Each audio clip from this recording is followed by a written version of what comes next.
പുതുക്കാട് സെന്ററിൽ നടു റോഡിൽ വെച്ച് യുവതിയെ ഭർത്താവ് കുത്തി പരിക്കേൽപ്പിച്ചു.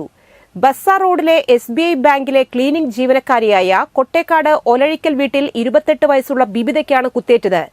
ഗുരുതരമായി പരിക്കേറ്റ ഇവരെ തൃശൂരിലെ സ്വകാര്യ ആശുപത്രിയിൽ പ്രവേശിപ്പിച്ചു. ഭാര്യയെ കുത്തിയ ശേഷം ഭർത്താവ് കേച്ചേരി സ്വദേശി കൂള വീട്ടിൽ ലിസ്റ്റിൻ പുതുക്കാട് പോലീസിൽ കീഴടങ്ങി. തിങ്കളാഴ്ച രാവിലെ 9 മണിക്കാണ് സംഭവം.